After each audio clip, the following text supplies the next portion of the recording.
Renungan singkat ini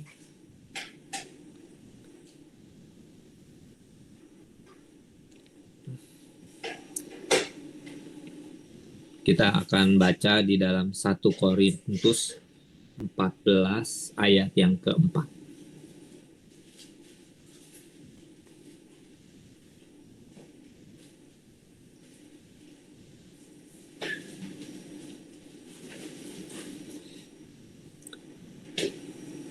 Siapa yang berkata-kata dengan bahasa roh, ia membangun dirinya sendiri. Tetapi siapa yang bernubuat, ia membangun jemaat. Kenapa kita perlu Roh Kudus?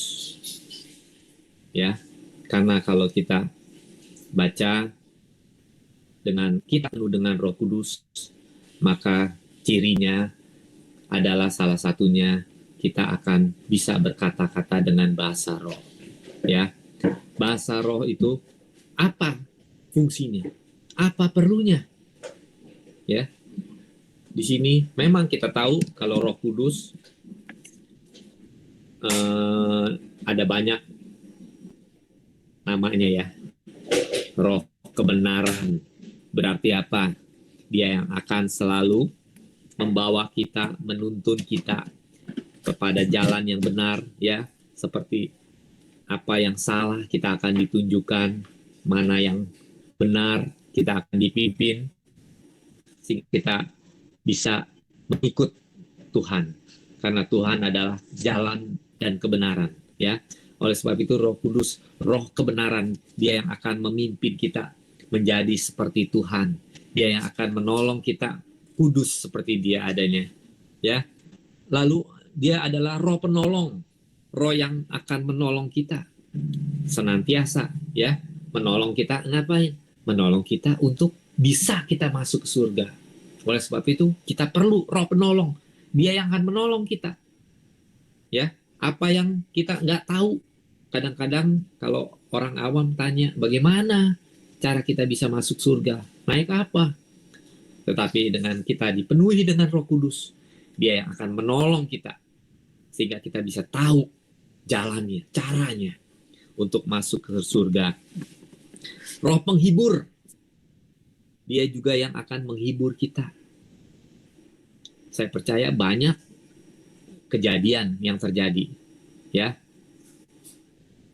kesusahan, kesulitan, masalah, tapi Roh Kudus itu adalah Roh juga penghibur.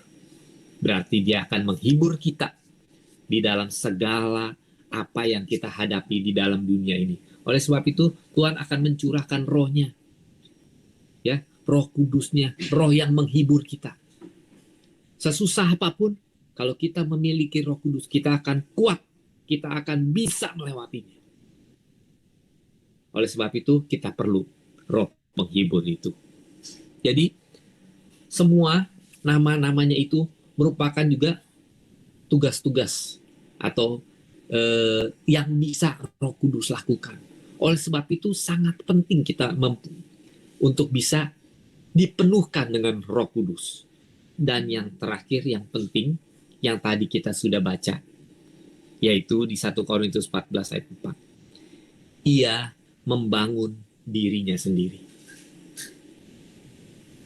Kalau orang seperti zaman sekarang, kita harus mengalami kesusahan sendiri, ya, kesulitan tanggung sendiri, sakit penyakit bebannya tanggung sendiri. Kehidupan banyak orang yang putus asa saat ini, ya, tidak bisa benar-benar mengandalkan siapa, dokter nggak bisa, mengandalkan kekayaannya sulit, mengandalkan jabatannya sulit, ya, di dalam hidup ini.